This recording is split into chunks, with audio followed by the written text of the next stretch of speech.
What's up, everybody? We're back with another episode of Gano Control Podcast, Graffiti Podcast for all graffiti writers. We got a Long Beach finest in the building. Rick, what's up, my brother? How's it going? Chilling. Honored to be here, man. I want to thank you for stopping by and, taking a little bit of your time to, talk about some graph. Anytime, man. So let's jump right into it, brother. How was it growing up in the graffiti world for Rick? Early days or LA days, Long Beach days? Want to start from there? Let's talk about just from the jump. From the jump? How was it? I started like every kid, stole a marker from Pick and Save, went to the bathroom, tagged some terrible graffiti name that I'm embarrassed by if I told you what it was. Terrible tag. And then, from there I got that little spark, that spark inside. And just from there it was like, just moved on into like learning how I properly should do a tag. And then, started learning what a real marker was. Cause at first I just thought it was about like marks-a-lots and magic markers. But then I started learning, about like unis and things of that nature. And then I think it evolved into getting on the bus with my homies and just actually like taking that initiative to like, I'm going to tag on this bus. And then, tagging on the bus, taking different bus routes through the city to go tag on stuff. Or, also at the same time you go racking. That's when people would, you'd ride the bus to tag your name up, and then you'd go to like the music shop and steal a bunch of music. And, that was like a typical day. And then, from there it evolved into like, slowly, like I started deciding that I wanted to do a piece. Like I wanted to do, more than just a tag. I wanted to color something in, and then, was there something that you seen that made you want to take the next step? Like, damn, I want to start piecing. I want to get like this or like that, or it's just off the top of the head? No, you know what? Like we were talking earlier, man. I live by the Wardlow Riverbed. Like I grew up right there, and there used to be a lot of cool graffiti down there. And one of my earliest things I remember was seeing an SMD, a silver and red SMD done by Dream, the OG Dream from Carson. Okay. And then also there was a nude one from he was from H&R. Okay.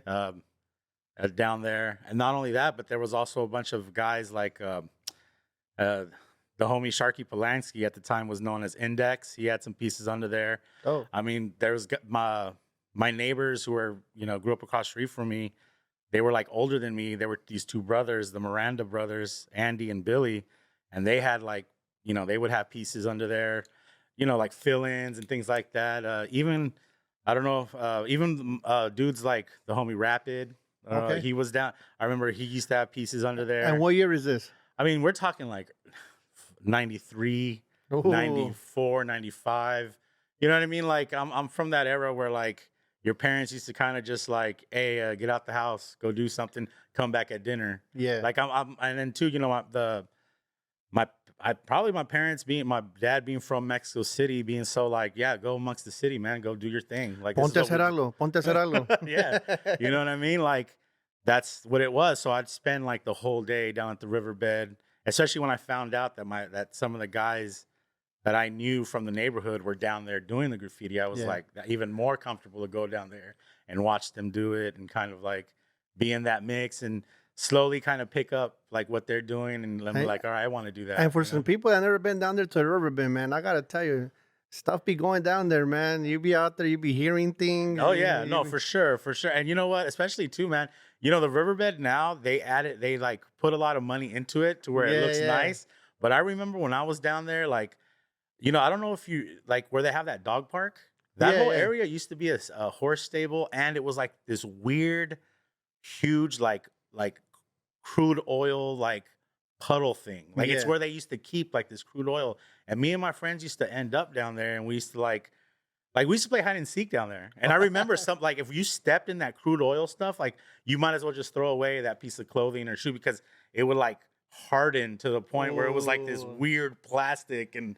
But like I'm saying, like that whole area back then was like perfect to like do graffiti, and it was perfect to do a lot of like I remember we used to have full-on parties down there in high school. Okay. Like because it was like so dead and such a like no man's land kind of area. Like you can just be down there. Hence why I think graffiti was all around there. You can just be down there. Was the homeless issue as big as it is now? Because now you got guys, You know what? deep in there. It's crazy. Like when I was a kid, I remember the homeless issue being bad. And then I got to about the teenage years and it wasn't so bad. You still have like one or two to the point where like we actually got along with the one that lived in our area. His name was Baker. Okay. Richard Marvin Baker. We knew his whole story, his whole get down, everything about him. He ended up there. Yeah, we used to talk to him. He was a little on the spectrum, you know what I mean? But like we were there so often, like we knew him. Richard Marvin Baker, we knew this man. Man, I remember coming up, bro, because there were some homeless in my neighborhood. Yeah. And those were the guys who were like, hey, man, can you go buy me a beer? I'll spot you a 40. Yeah. Well, you know what's crazy is luckily by that time I already had like older friends that were like 21, so I could just be like, hey. Well, it's funny because like with the writers, the two brothers, the Miranda brothers, you know, Billy was the oldest one. He was already like way older, and he was like he was more of like a Beastie Boy, Slayer, skater, surfer, but still liked hip hop, liked Bad Brains. Like he was on that level already, and he was the guy that I could be like, hey, Billy, go buy me a beer. And he was like, yeah, let's go. You know? 40 real quick. As long as I get one beer out of the 6-pack, I'm like, all right, cool. Hey, can you share a little bit about the Long Beach graffiti scene? Like, how was it? Like, did you have a lot of guys doing it? Was it a handful of guys? You know what? I would say it was definitely a handful, at least in my part of town. At least the type of graffiti that we were doing at the time. Like, look, I have cousins that they originally were from like KFS. I don't know if you remember that crew back in the days. It was a Long Beach. Yeah. It was an old Long Beach crew. So those are the like they're the ones who got me into like the bus riding, and you know they were more into like I mean all graffiti riders were into the troublemaking part of it, but they were like into like troublemaking part of it. Which I love those dudes. I love my cousins. I learned a lot from that whole era. Yeah. But you know then the guys that grew up in my neighborhood like. The homie Index, which on Instagram is Sharky Polanski. Shout out Index. The homie Rapid. You know what I mean? He was in the mix. Like when I linked up with them and my boy Webb, rest in peace, and his brother Billy, like that was more like that hip hop New York graffiti style stuff that was popping up. Okay. And like so when I linked with them, that's when like I started doing more like pieces, and so I started drawing b-boys on next to my letters, and it started being about like. I just want to do letters and do like, and you know, of course, you get a hold of Style Wars, and it's just like, bam, you know what I mean? There's it's like other people doing the same thing I'm trying to do. And I like to tell people too. Like I remember, I want to say it was the homie Index, who was like, "Yo, if you go down to the Long Beach Library, you can check out the book Style Wars." And from that point on, I used to go down there, dude. And I remember I used to check out that book. Yeah. And like constantly just go through it, get all the pieces and all that. But yeah, like back in those days, man, there wasn't that many, like we were talking about, there wasn't hardly any mentors. We kind of were like on our own. We just took bits and pieces, like the Long Beach guys, we just took bits and pieces and we're like, yo, I guess we're going to apply it to what we do and what we know. We're just going to go for it. I feel you on that, bro. Because coming up, bro, like me, man, there was no mentor, bro. You were learning as you go. Yeah. We messed up a lot. Yeah. Got into some trouble because, you know, yeah. As a kid, you don't know what you're doing. Yeah. You're just trying to get on. And it's like, put me in, coach. Yeah. No, and then straight up, it's like when I started hanging out in LA, like, this is what it felt like when I started kicking in LA. Like, it felt like the guys who were the same age as me were already like, it felt like they were already ahead because they already had gained all this wisdom from writers who already, you know, you had writers already almost pushing 30 that were, and this is the 90s, you know what I mean? Wow. And you know, you had dudes like being like, hey, I'm gonna show these kids how to do this, or this is that, this. And Long Beach, like we did have some knowledge, but it was so small. Like if you're a writer, every writer usually knew every other writer because it was such a small circle. Everyone like it wasn't that big. It isn't what it is now. Like it's funny because I even look at like the sticker. I was looking on right here on Long Beach Boulevard. Like I noticed this sign that was just full of stickers, and I was like, you know, back in my days, this sign would have not even had this many stickers. Like it would have been like a few stickers, and 3 days later, the city would have came and scraped them off. You know what I mean? Yeah, and I was having this conversation the other day because I remember back then you would get like a pilot or a streaker or whatever kind of mark and catch your tag. Yeah, I think the sticker game is fairly new, if I'm not mistaken. I would say it's fairly new in the sense where it's more accepted now as a norm in graffiti. Okay. Like back then, I think you still had people that were like, But you know what I mean? But you'd always have like those OGs like Search One, rest in peace. And like you'd have dudes like my dude 125, man, who like they've been on that sticker game since before it was popular. They always seen something in it. And of course there's a bunch other, and my bad if I've forgotten about you, you know, but like and off the top from what I remember, those two guys from early on were already on that sticker game. They were like, no, it's about, you know, it's another form of putting your name out there. Yeah, I feel you, know what man. It's a quicker way. I mean, instead of sitting there and catching a tag, you know, just boom and out, in and out. Yeah. And it's you know, it's I mean, whatever it takes to get the point across, right? I mean, whether it's a scribe, a tag, a throw up, a piece. I mean, I consider myself like a graffiti purist. Like, I mean, I know I don't do it as much as I used to, or I'm not into. Like, I'll be honest, I kind of get weird now. Like, I don't even scribe anymore because I feel weird. Yeah. Because I'm like, oh man, I don't want to. Like, especially too, if I go to a certain restaurant or bar all the time, like I'm not gonna be the dick who describes in the bar. Like, I don't know, I'm at that age now. Who the hell was Rick? Like I don't, you know, which it's crazy because there was another guy. Look, there's another guy that had that same name, and we frequent the same bar, and I knew the owner of this bar. And the thing is I remember going in and the owner was being really weird towards me. Yeah. Like not being friendly as usual. And I'm like, yo, what's up with this dude? Then my buddy was actually working as a cook there. And he starts telling me, he's like, hey, like he thinks that was you who did that because it says, you know, that name. Yeah. And I was like, nah, dude, like, is he aware that I'm not from that crew? He's like, yeah, but he doesn't know because he's not like a writer.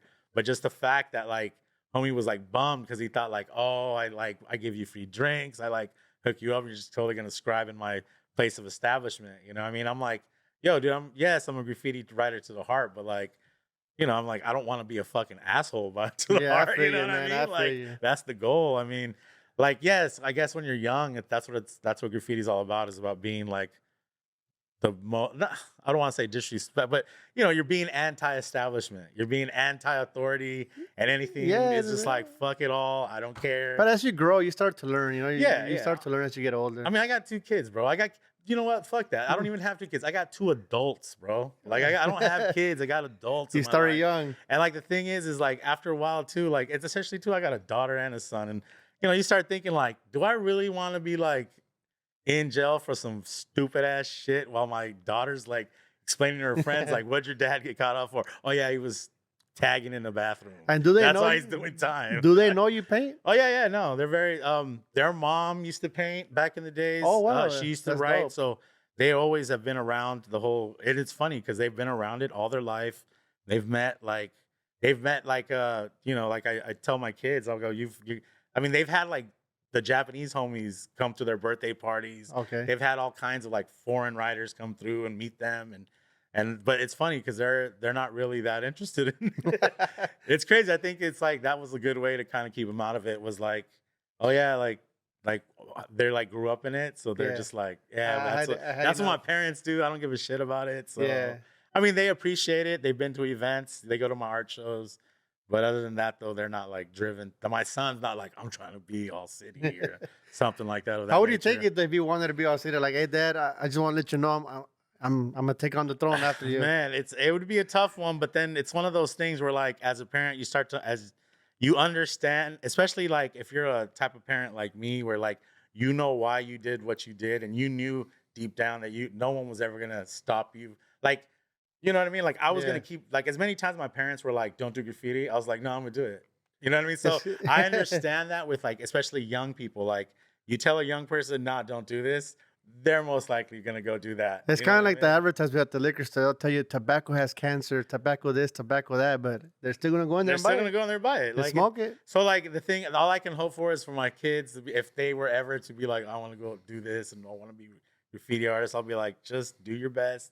Like, be safe. And then I would basically tell them, like, this shit is, at times, can be some real shit. Like, you will get into some situations that will be in your memory for a long-ass time. Yes. And you might need some therapy. Yeah, you know man, I mean? A lot comes with it, man. Seriously, man. Like it's true. It's true. Like, I mean, you know, it's like, I think some of the craziest situations I've been in is because of graffiti. And, like, they're like, you know, they could be pretty intense stories, Man, man. a lot comes with it, man. Once you start painting, you just gotta be ready. It's Yeah, like yeah, it's like an open book. yeah. But what can you say was available in Long Beach to paint, like as far as spots? You know what? Spots as an illegal or legal? Let's say illegal. Oh, illegal. So, man, back in those days, like all we really had. Okay, there was a 710 freeway. That stretch of factories from Del Amo to Long Beach Boulevard, which still gets hit till this day. That was a spot. Like, I mean, there used to be mad dope graffiti through there. Mad LA heads have gone through there, like painted that brick wall and all Okay. that. I mean, I think at one point you had guys, like Saber, you had guys like Gin and Deuce paint those spots. Then on the 405, we used to have what we called the factories. I just remember we always just call them the factories. Okay. We all knew they were the factories, and it's that stretch of factory from, I believe it's the Temple Street, which would be considered the Cherry exit, because it's that weird like. Yeah. So from that street, all that stretch of warehouse and factories was hit. Because I remember I hit that spot 1,000 times with my boy Webb. I remember when 125 C Saul and Chrome came down and hit that spot. I remember the homies from DE had that spot all the way down. It was pretty active. It was, it was active, but it was weird because it was only in these like spots. Now, don't get me wrong; people would do throw ups. Like we used to do, the underpasses used to be a thing, because I remember the reason me and Webb used to hit the underpasses a lot, because I used to go to Milliken. Okay. And so the school bus actually gets on at Orange, and then like you kind of go past every underpass. So our thing was to like, yo, let's tag all these underpasses. I mean, or bomb them. We'd do throw ups, so everybody on Monday could see what we did. But there wasn't that many like where you can do fill-ins and things like that. It wasn't that. And then there was some spots like by the 405, 605. There was some spots by like the 91 had a few spots, but it was not like what you see now where it's like all over the place. Yeah, all over the place. Did you guys have the busing active sort of like LA or no? I think by that the Long Beach buses used to get crushed, and then they came out with this new bus that was like more squarey and a lot more like the 91 that's walking around. Yeah. Like I guess it just, because I remember the buses used to be like just wrecked top to bottom. Like when I was like in 8th grade, I remember you could just get on the bus and just start tagging and just get loose. You know what I mean? And then like, then they came out with these buses that were supposedly like graffiti proof, and like, I mean, you could still hit them, but it just, that era kind of like died out. You know what I mean? You know what trips me out, brother? That the Metro Blue Line never became a thing, like where people go bomb or throw ups on them. Oh, on them actually? Yeah, like on the outside? You know what it is? I think, you know what? I honestly feel like the MTA, man, like they're their own kind of law. Yeah. And I think they really do put it down on you if you mess with their shit. Like I don't want to speak particularly on any names, but there's writers out there that got fucked. I mean, yeah, that got fucked with by the MTA that they ended up doing years. And it's like, damn, dude. Over a tag? Or like not a tag, but like doing destruction. And you got crews and guys, you know what I mean? And I'm pretty sure a lot of the listeners know what guys I'm talking about. They got caught up in that shit because like it was kind of all over the place. Everybody was like, yo, did you hear this person did time for, like, you know what I mean? And it's crazy because it's like, yeah, it does feel like the MTA has their own laws, and they get to like kind of do things at their own way, at their discretion. You know what I mean? Like, yeah, because I remember as a kid, bro, getting off the metro and say, fuck this shit, get the dripper out and just catch a tag. Yeah, I'll be honest, man. That's actually, I mean, I kind of say, like, I hope to still be old enough to see the day, and I know this might be a very strange way to put it as I get older, but I kind of hope to see the day where I see trains in the metro look like New York. That'd be like dope, what it looked bro. like in the 80s. Now, yeah, that'd be dope. Does that mean that we're going to be in a good city, or does that mean that just kids are more open to do this kind of art, or is it just that our generation is more accepting of it? I don't know, but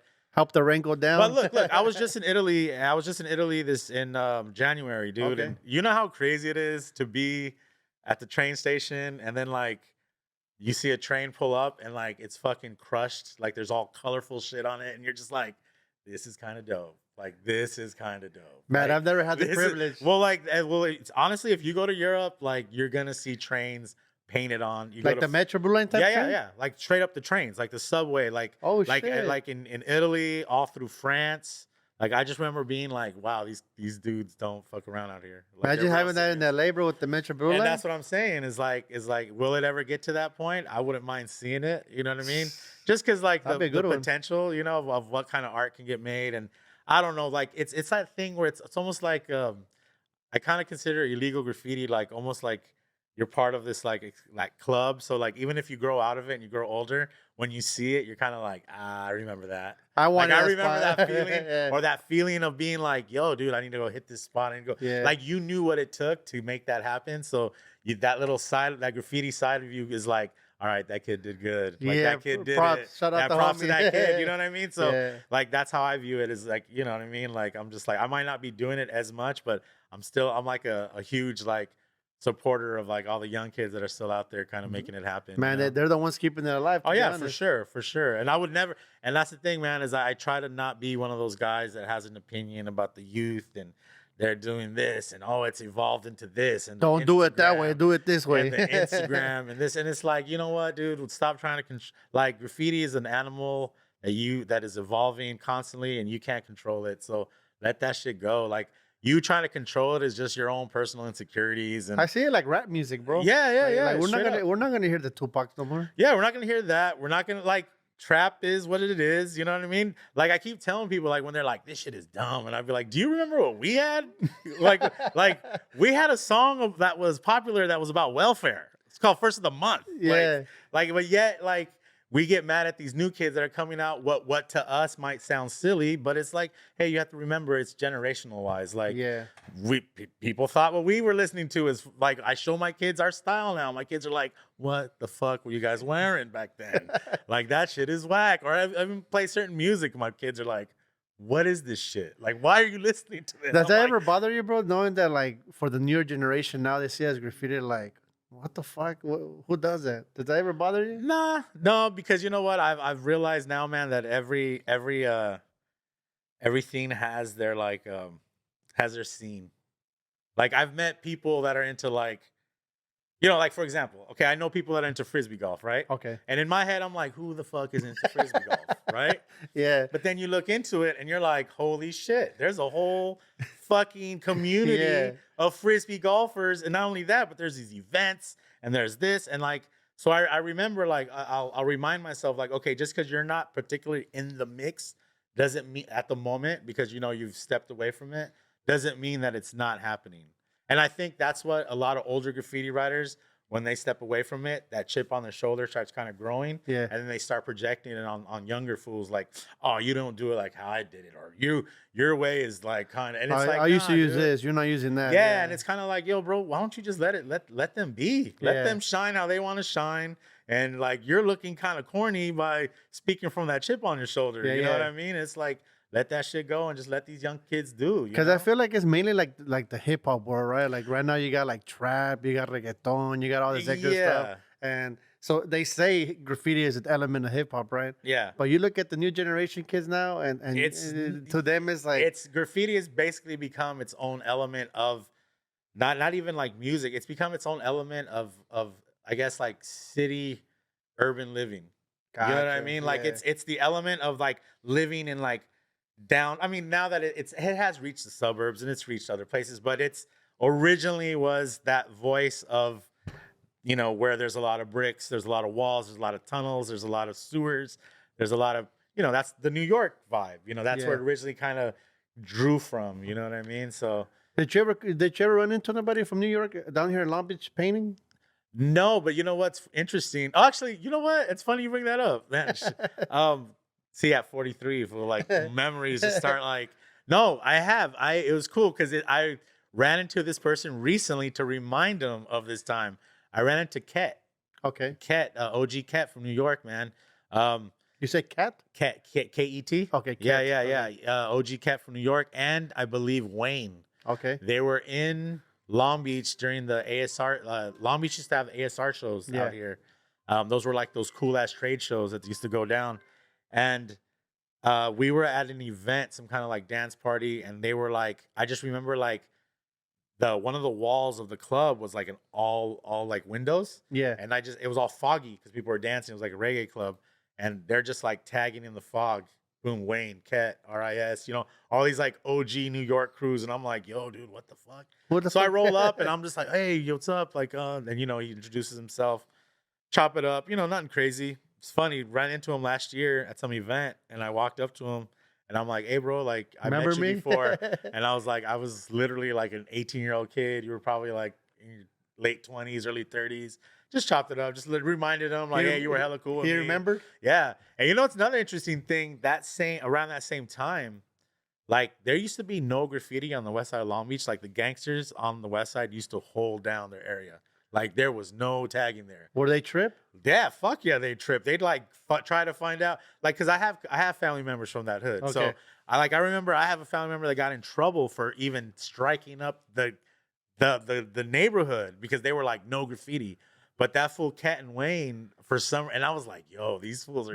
They had tags like on this like by this phone booth, right? That's how old it was. Phone booth. That was it said Ket and Wayne. I think they had hit up RIS or AOK or something like that. I forgot, but it was like in a pink marker, and I just remember thinking like, yo, that shit's so dope.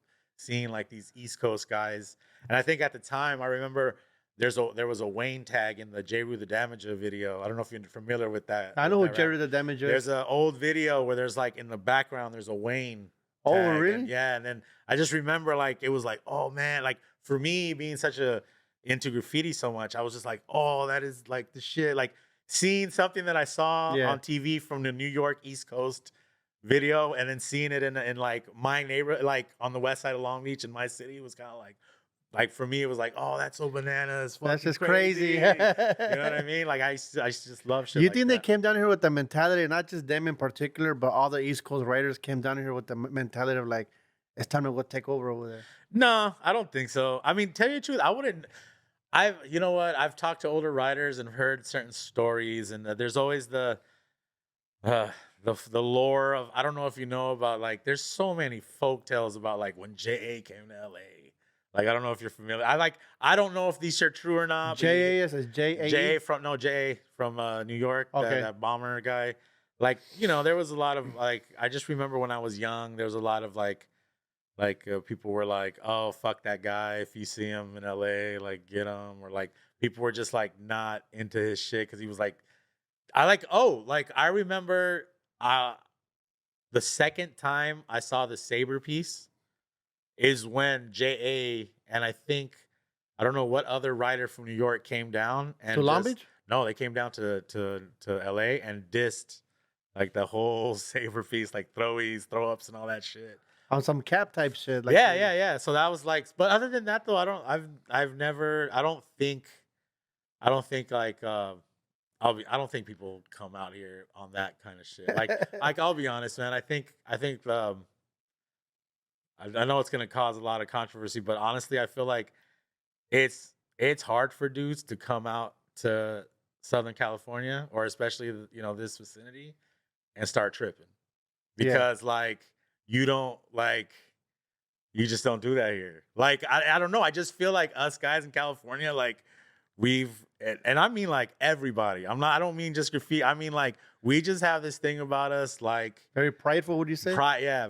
Like people here in California, especially LA. I mean, look at our music, bro. Yeah, our music is all like, hey. I seen guys throw it like West Side all day, Cali, whatever. Like it's that energy. So I seen guys throw it down over just a football game, bro. Yeah. That's what I'm saying. It's like we live in, like, I just think like. I'm not saying that other cities are weak. No, I'm not saying that because I know there's probably gonna be people from other towns like, he's trying to say that like we're square or something like that. And it's like, no, I'm just saying that people here are like, they're just on the we've been on that level for a while now. And you speak from experiences. Yeah, it's like, yo, dude, we went through the 80s and 90s. The 90s was like considered the decade of death. Like we know, like we know this. So if people want to come and start tripping, I think. That's why, like, LA heads are so quick and prideful to be like, oh, who's tripping? Let's go. Yeah. Like, you know what I mean? That energy is so, like, yeah. So I don't think people come out here on that level. You know what I mean? I mean, dude, think about it. You got Ice-T sending out messages on Twitter to rappers like, yo, dude, when you come out here, don't start tripping. You know what I mean? It's like when that's like known in the world, like it's like I'm pretty sure like no one's trying to come here on some war shit. Yeah, I like, feel you. I feel you know what I mean? Like no, like let's all be peace and plus, dude, we live in Cali, bro. Beautiful weather, beautiful women, beautiful weed. You know, Expensive everyone, as rent. everyone, like we all fucks with each other. Like Yeah. every race is kind of like dates and everything. So it's like, why would you want to come out here and start tripping, dude? Like, come on, dog. Like, it's a beautiful thing out here. Why you want to get on that level? Man, I You know what recently mean? traveled out of here, bro. Like, I went to the south, and they don't give a shit about graffiti down there, bro. I was over there, like, more like the Memphis, like, entry Memphis Yeah. area type, Texarkana areas. And, Yeah. like, I talk about graffiti, and they're just looking at me like, what is that? Or I've seen them on the internet, but we don't do that out here. Yeah, I guess some people are just not.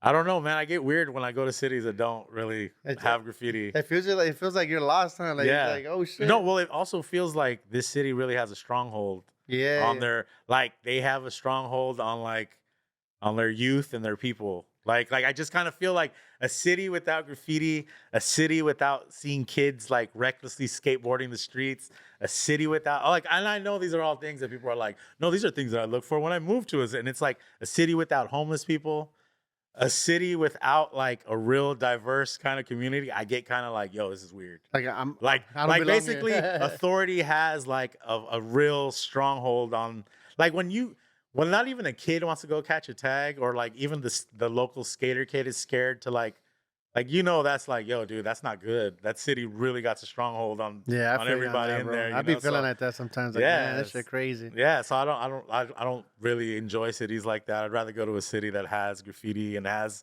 You coming up in Long Beach, brother? Mm-hmm. What was available for you to actually use to paint? Like, where were you guys get your cans and stuff from? I mean, honestly, dude, it's funny because, like, especially if you were underage, and that was the era where, like, buying spray paint. Like, I remember buying spray paint at this Target right up the street. Okay. And, like, people literally looking at me and talking shit to me because they're like, oh, you're going to go fucking tag. And I'm just like. Oh, you fucking tag. Yeah. No, straight up. Like, why? Like, it was weird. It was like that.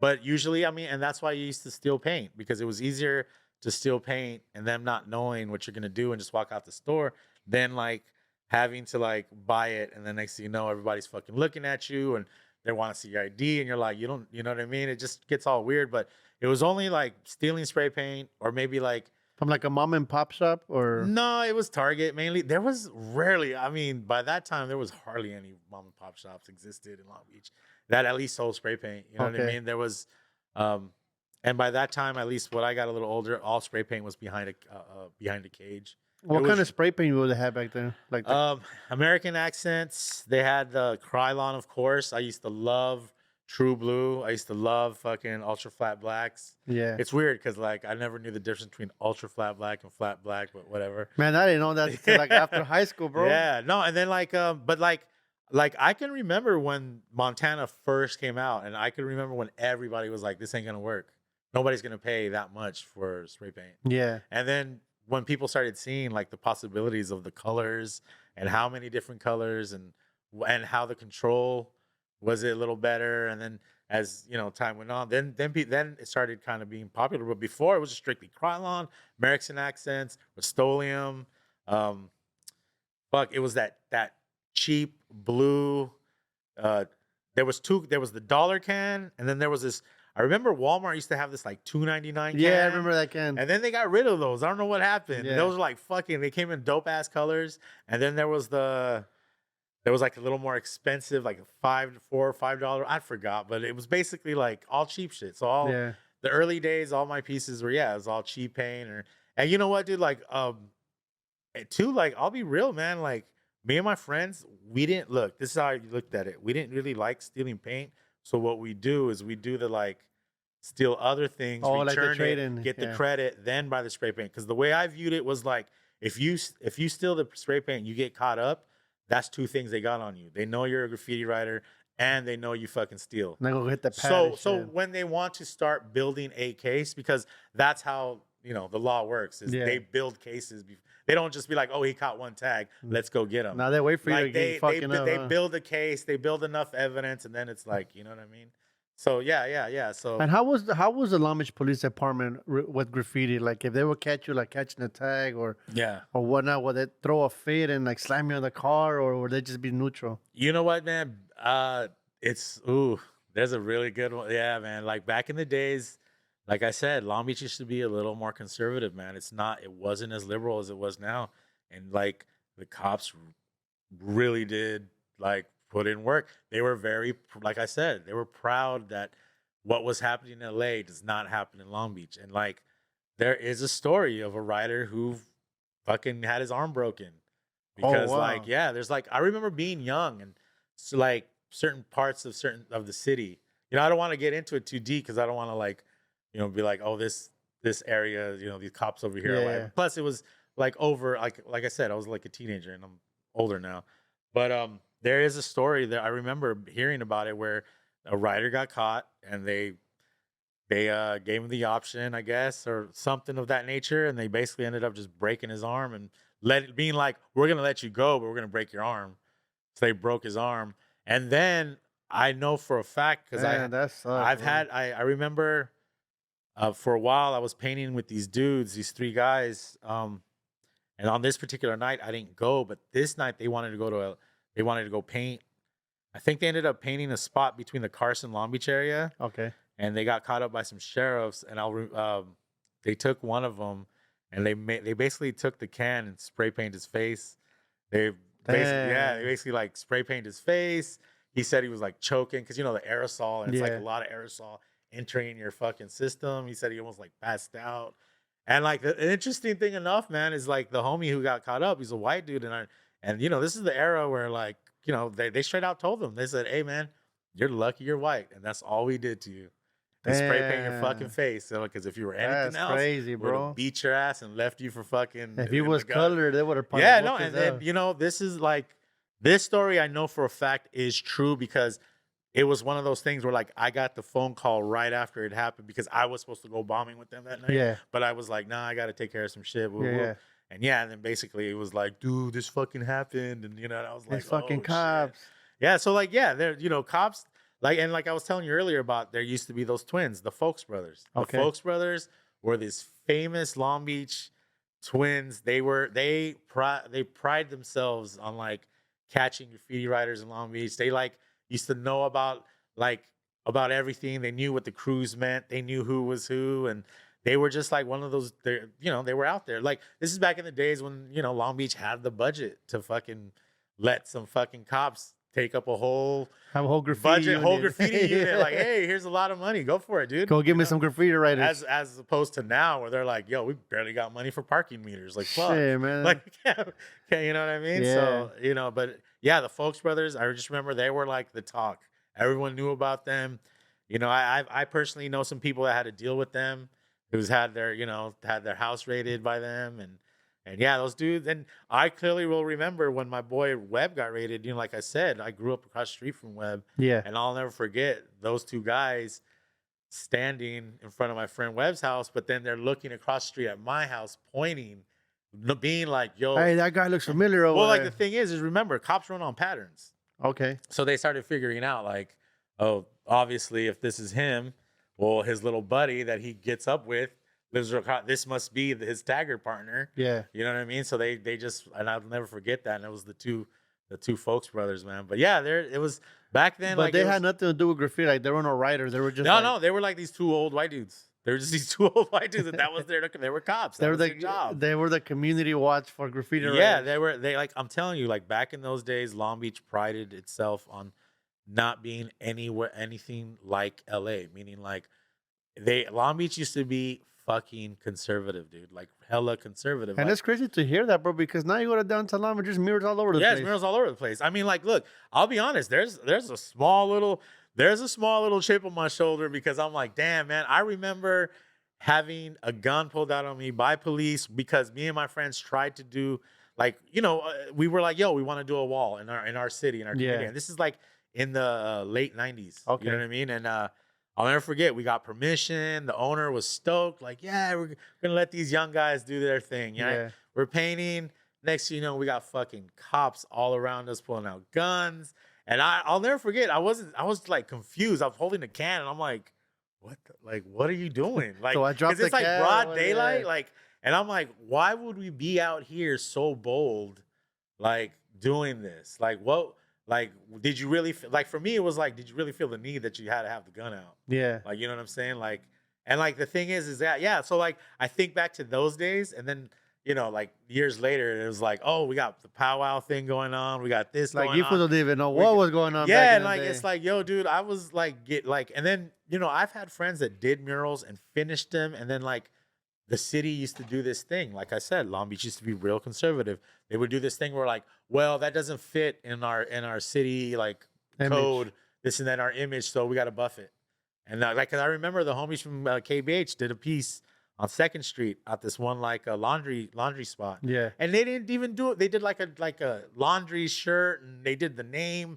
It didn't even have like this like intense graffiti vibe to it. Yeah. But the city was just like, oh yeah, that doesn't go Take that down.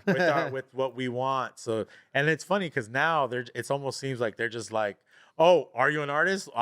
We don't even need to look at what you do. Just go for it. And it's just Yeah. like they just let anybody go. And then I trip out on seeing like that piece right there on Long Beach Boulevard, and was it Burnett?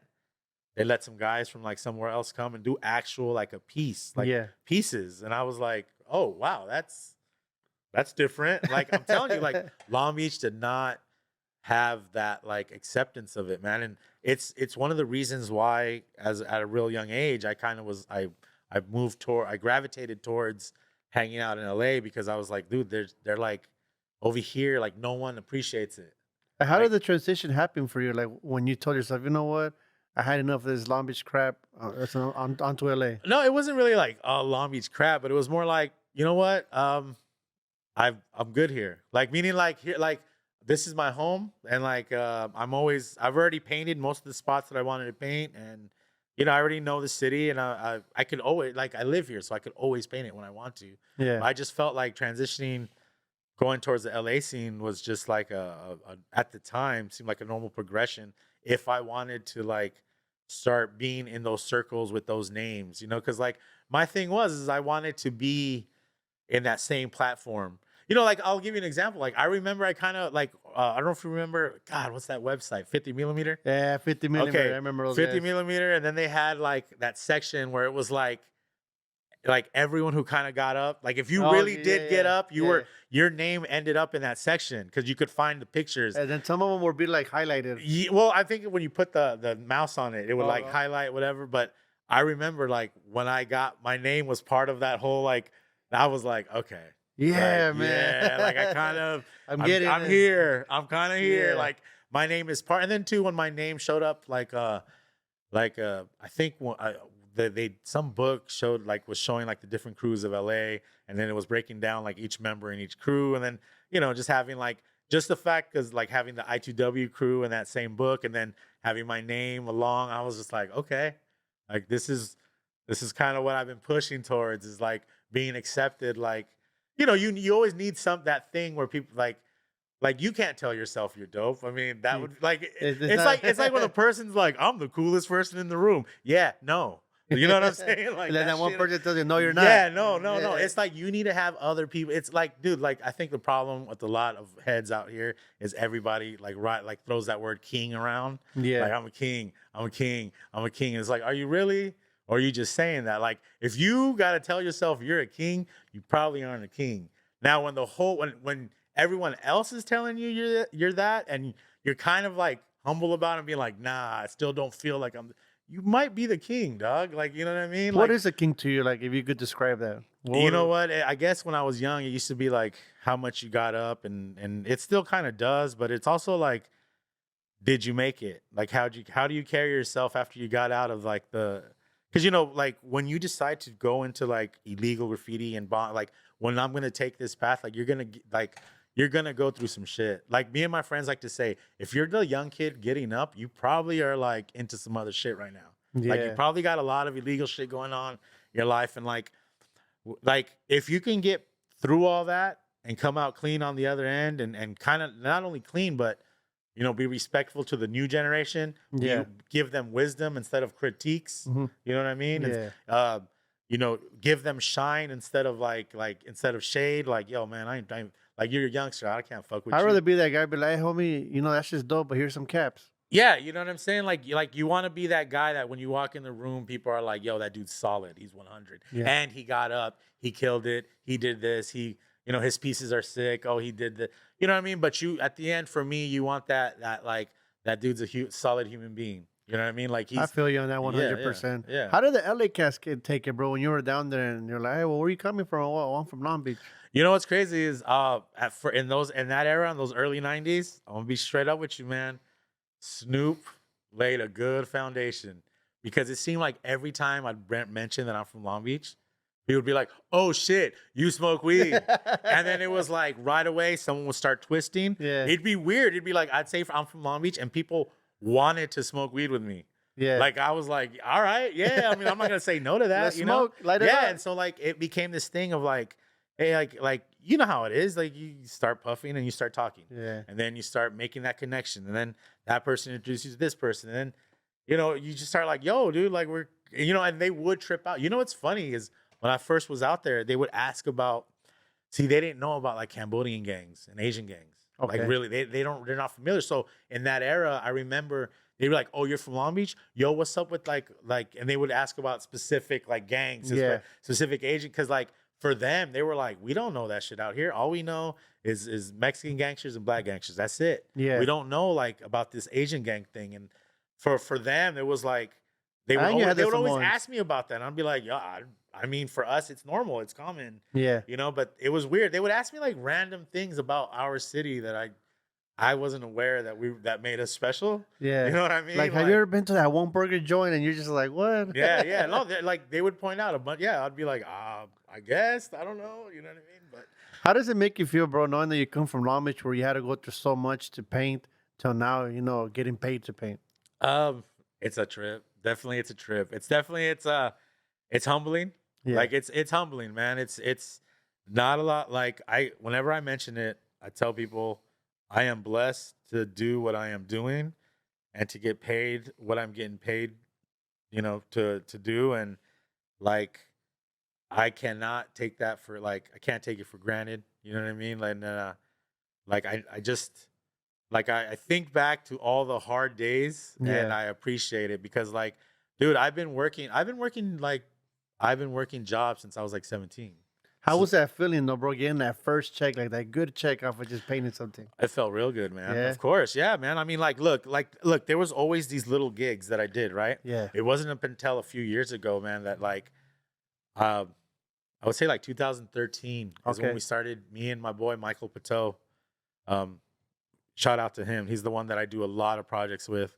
But it wasn't until that era that we met up with this property owner named Ryan Chase. Okay. Ryan Chase, his family owns the land that they have the Orange County Fair on. Oh, not only that, but he owns like half of, like, from what I understand, from what I read about him, is him and his family, they own a lot of like Orange County, a lot of land property around there. At the time, they were trying to make downtown Santa Ana like more hip. Okay. So somehow he got a hold of us, and you know what I mean? Like, I mean, I'll be honest, dude, we did not know what we were doing. We undersold ourselves so bad, bro. Yeah. But I mean, it was just I don't blame that dude, Ryan Chase. I just blame like our naiveness of being young and so thirsty and so like jumping to the first 4-digit number that just it's an opportunity. Yeah, definitely. Yeah. But like after that, you learn after each one, you're like, nah. And then you start learning your worth. And then you start kind of because luckily I have other friends that work in the industry and I would ask them like, hey, what do you kind of charge, or how do you charge, or how do you decide? And then I started hearing these like numbers, and I was like, okay, I can do those kind of numbers. Like, you know what I mean? I started realizing that. How do you learn that, bro? Can you share a little bit? How do you learn how to price yourself? You know what? Luckily, man, like I did go to school. I went back to school in my 30s for art, and I did learn a lot from mentoring under Colleen Sterrett. And I was in the LBCC sculpture program because I was going to school for sculpture. And being in that, you kind of start learning like how to easy one right off the back. So I'll consider how many colors I use and how many cans I use or whatever, and I might like think about the price, round it to the nearest number, and then double it. You know what I mean? Because one that I used and one that I want to keep for myself. No, straight up. Yeah. That's one, you know. And then it's like, oh, and then I think about like, well, do I gotta work on a ladder or not on a ladder? Do I get a lift or not? Because if I'm working on a ladder, that's a lot of up and down. So that's another this much amount. Yeah. And then I think about how much drawing do I have to do. So you start considering like, well, how much do I want to pay myself for drawing these concepts for them? And then you kind of go from there, and then in the end, you once you get that number, then you kind of like you're like, okay, well, what do like is this? Am I comfortable with that number, or do I want more? You know what I mean? And I'll be honest, man. Like I'm the type that I think sometimes I'm too like I can probably get more, but I just assume that I don't. As opposed to my boy, man. Like this dude's a beast he's just like big number and. He just puts it on the table, and they're just like, hey, "This is what I want." They either say yes or they say no, and I think that's a quality I need to find in myself is the quality that my buddy has, where he's just like, "Boom, this is what I want, and this is what I think it's going to be worth." As me, like I said, I'm going through like, well, this and then this. So you do everything, like all the emailing and stuff yourself, or you have someone helping you out with Well, right now, currently, since these projects that I've been doing for like Calaveras, it's not my job. It's actually my boy Michael Bateau. Okay. He's the one that got the account. It's through him. So he's the one that deals with all that. But yes, in the past, I've been the one that has to like send the emails. But I've gone to like meetings with like I did a job for a company called Hydrofacial. Okay. They're like a company from I think Europe, somewhere in Europe, and I like that was like serious. That was like I had to draw them up like a mock-up of what it's gonna look like. I had to show up like to 3 different meetings. I had to like go to like some other office off-site to go pick up the check for all the equipment for the spray paint, and that was very kind of like oh shit, I'm yeah. You start feeling like a little more like, oh, I'm kind of, and then I've done jobs with the city of projects with the city of Long Beach, where you start like where they were like, hey, we need a picture of you because we're gonna put it on the buses. Oh wow! And I was like, okay, and it's kind of a crazy thing when your son calls you and he's like, hey, Dad, I'm on the bus and I'm looking at your face. Hey, that's and my I'm dad. like, that's my pops. You know what I mean? Because like, and it's kind of like when you start getting to those projects, you're like, oh shit, like this is it's something serious. This is serious. Like this isn't. What do you tell that kid out there that might be listening and be like saying some shit like, man, fuck that. I'm a street bomber. I ain't about that. Hey, I feel you, man. I feel you on that. I will always tell people that there will always be the graffiti purist, and I get that attitude because I used to have that attitude. I know the youth gone wild shit, the anti-establishment attitude. Like I get it, but you know what, man? Like as you get older, man, like you're gonna. It's one of those questions is like, can you keep doing this at that level? And what I mean by that is not just the work you're putting in, but can you live the lifestyle? Meaning, like, and I'll be real with you. It happened to me when me and the homies were living together. We were like graffiti lifestyle. We're going to do this. Yeah. Fuck it all.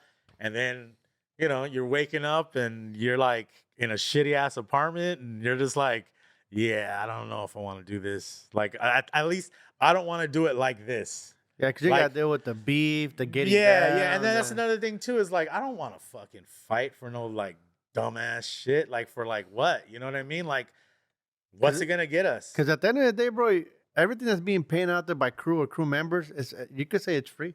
Yeah. Because you gotta provide everything. Yeah. And then you got to go out there and risk your life in doing it. Yeah, and, like, that's the thing is, no, it's like, do you really...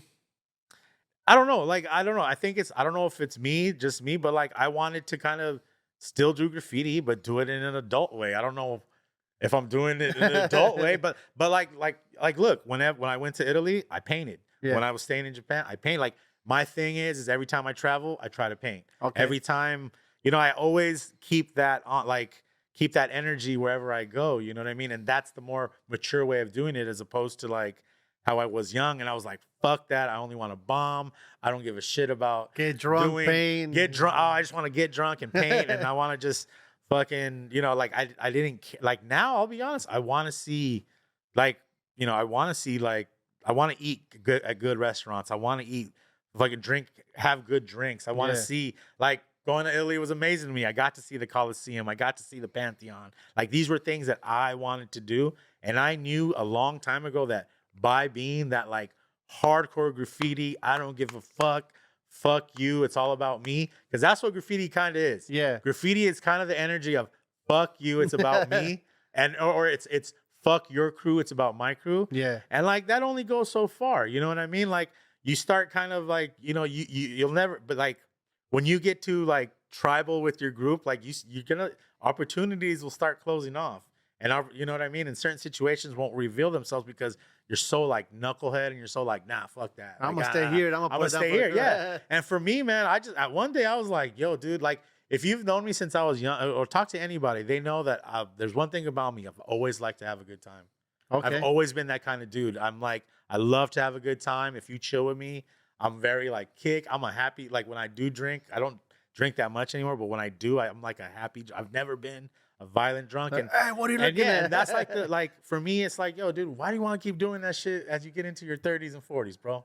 Like, there is a way to talk it out. And I'll admit, hey, look, if you gotta chunk them, if you gotta catch that fade out back, hey, more power to you. Go get that shit real quick. But as long as we can avoid the guns, the knives, you showing up, you know, at my pad or my mom's pad, or like or you showing up, you specifically coming to the party to find me. Yeah. Like, if we can avoid that, hey, more power. Hey, let's go chunk them outside. Let's go fucking a quick squabble. If we can get it out, because, you know, if I can squabble it out with you, and then we can like, you know, like maybe in that moment we won't shake hands because we're both in our anger. But if later on we can see each other and be like, yo, dude, I may not like your personality. Maybe I don't like your approach to graffiti, but you know what? We got it out. That's it. We're done. Like, there's no need to keep this energy going. You know what I mean? So I feel you on that, bro. Yeah, It's definitely a good way of seeing it, because as you get older, bro, you can't be getting down with that. Yeah, exactly, saying, man. Fuck that fool, Rick. I'm gonna go find it. Like, you can't be doing that all day. I mean, like I said, man, like, man, I be feeling like that's what you want to do, bro. With all like we live, like, it's like, yo, dude, there's beautiful women in the city. Yeah. There's beautiful beaches. There's beautiful situations. There's beautiful people to smoke weed with. There's like so many like beautiful stories from human beings. Like, this is what you want to do? Like, you just want to be pissed all day, like wanting to fight and just like, like, oh, my graffiti's the best. Like, really? Are you sure? Because you are mad at the world, bro. Like. Yeah, like, that's how I feel. I'd be like, yo, why are you so like... Man, and one thing I really want to see, bro, is the spray can prices go down. Because right now, man, there's guys trying to sell Montanas for like $7-8. Yeah, no, I hear you, man. But and it's like, to land a sponsorship, it's the line is from here to the roof. I mean, hey, I get it. But, you know, you're also talking to a guy that, you know, I'm from the 90s, and I look at the prices of some of the weed that I see in these shops. I'm like, hey, what? Like, this is way expensive. Like, what'd you say? They got a name for everything now. But you know what? I mean, it's like, I guess it does suck. Graffiti has gotten, it is popular to the point where, yes, it's a market now. Yeah, it's literally a market. Good luck trying to find a can for like $2 right now. Yeah, $1.50. You know what I mean? But I mean, like I said, hey, but here's the thing. Like, I tell people all the time, bro, like, I mean, what kind of kicks are you wearing right now? You know what I'm saying? Or what kind of car? And I tell people all the time, why'd you need to get that expensive car? You could have just bought a cheaper car. You know what I mean? You could have just bought a car. It still has 4 wheels. And got some paint. No, but I'm not knocking that. But I'm saying, like, hey, like, if you play it right, you probably are going to have it in your budget to buy a $8 can. Now, if you're spending your money elsewhere on other shit, it might be a little tough for you to buy an $8 can. And I get that. So teach his own. You know what? Like I said, back to what I was saying, I've been blessed to where, like, I haven't really had to buy spray paint in the last few years, because whenever I do a job, there's always spray paint left over. That's dope. So it's always like, it just accumulates, and then it's like, okay, cool, I have spray paint. Got to get to that level, man. I mean, hey, man, all I'm saying is just stay positive, stay driven, keep. You know what, man? When everybody's going left and right, just go fucking straight, bro. Like that, I will say that's like my biggest. That's what I can say. That's my word of wisdom. When everybody's going left and right, you fucking go straight down the middle, because, dude, like, it's like you're the only one that's gonna do it for yourself. Because I'll be honest, like, I saw it a long time ago that certain people, like, I was like, you know what? I understand this is what they want to do, and that's cool, and I get that, and I like, but I want to do this, so I need to do this and move forward with that. You know what I mean? I totally feel you on that, brother. That's a good way to do it because, man, you can't be doing what everybody else is doing. Yeah, yeah. And can you share, bro, where did the name Rick come from? Oh, interesting, man. So originally I had a real terrible name, and I'll share it. Okay. Really terrible. I mean, I laugh. It was, yeah. People are gonna make fun of me probably, but it used to be Whammo. A Whammo. really terrible name. So in seventh grade, check this out, man. In seventh grade, I used to go to Hughes Middle School. I used to have this teacher, Miss Jones. She was from Harlem, Okay. right? She was like the cool teacher. She was an English teacher. I had her for a class. I used to always draw on my notebook. Okay. Always draw on my notebook. Barely did any work. And I used to do pieces and throw ups and all that shit. Just doodling. And then one time she was like, she had enough. And she was like, I need you to stay after class. And I'm like, oh, fuck. So she keeps me after class. And instead of kind of being mean, she was like, I know what you're doing. Mm-hmm. And I was like, what do you mean you know what I'm doing? She's like, I know what you do. And I'm like confused, like, well, like, no, you don't. What are you talking about? And she's about? like, yo, I'm from Harlem. Like, my boys do this shit. I've been to Subway yards with them. And she was, shit. yeah. So she, remember, this is, look, I was in seventh grade. So this is 1992, 1991. Okay. So remember, like for her, she was a young teacher from Harlem. And so remember, the 80s had just finished. So she was in that era. And she was like, yo, my boys used to run in the subways and do all that shit. I know what you do. And then I made this deal with her where she was like, promise me that you'll do your work and I'll let you draw for the last 10 minutes of class. And that was like our little deal. Okay. You know what I mean? But after that, me and her got real cool. Like it's funny because that summer I used to wear a Public Enemy shirt. Okay. And she used to trip out on that. She'd be like, who? Like, because I was like this little Mexican kid wearing a Public Enemy shirt. Yeah. And she used to be like, what? Who are you? Like, why are you wearing a Public Enemy shirt? What do you know about Public Enemy? She's straight up East Coast. Like she was East Coast to the heart. Then, me and her got so cool. Whenever she'd see me around school, she'd always be like, Rickster, Rick One, because she knew what the one meant, because she was familiar with the graffiti thing. So she'd always call me Rickster or like Rickster One, like just joking with me, every time she'd see me. Is that something she made up or that comes from your actual name? Well, that's my actual name. Yeah, I'll tell people straight out. That's my actual. It's funny because like there's been situations where I'm amongst writers and then I introduce myself and they just assume that's my real name. And then we'll go through like a 3-hour party where at the end of the party, they're like, what do you write? Because like they'll hear me talking about it. I'm like, no, I write Rick. And they're like, yo. And I'm like, yeah, I don't shit. But that's where the name came from. Like, it's funny because when I decided to change my name, I was confused. I was like, what should I write? And, no one ever really wrote their actual name, But then like, I just remember her and being like, oh, Miss Jones used to call me Rickster One or Rickster. And so I was like, that was her name, Miss Jones? That was her name, Miss Jones. Dude, it's funny because like Jones. That whole summer, man, she put me on to, dude, she had me reading like Malcolm X speeches. She had me like reading like all kinds of like books that were just like making me into this more rebellious, anti-establishment kid, which is beautiful because I think her like putting me, it was just weird to meet a teacher that knew what I was doing. It was just really strange because she was like, yo, my boys do this. Like they used to be. She was just straightforward about it. She was straightforward. Well, she's from the East Coast. She was like, yo, I'm not holding back. And just the fact that I used to wear a Public Enemy shirt, she was like, what is this little Mexican kid wearing a Public Enemy shirt? Like, what the fuck? Yeah. So, I got 2 more questions for you, brother, before we get out of here. Go for it. My next question is, what would you tell the new generation right now painting graffiti out there, bombing and getting up? Enjoy yourself. Be careful. Don't get too caught up in the hype and in the scene. And try your best to not get caught up in those habits because those habits are there. And like a lot of, if you're getting up, you probably are into those habits. And like, I try to stress it, man. Like, just try to, be smart. Like, be a calculated risk taker. You know what I mean? Gotcha. Do a calculated risk taker. There's a lot more.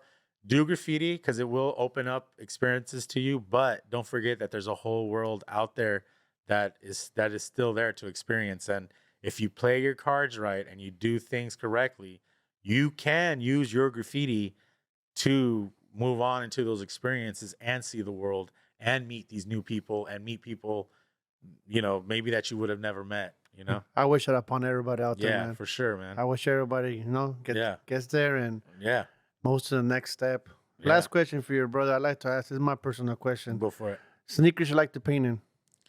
Ooh. All right. Ooh, shit. Like, Okay. you gonna go bust a big old piece or go bombing? What are you rocking? I'll be honest, man. As of lately, and it might be because I'm older, it's the old guy shoe. Then I go definitely do New Balances. No,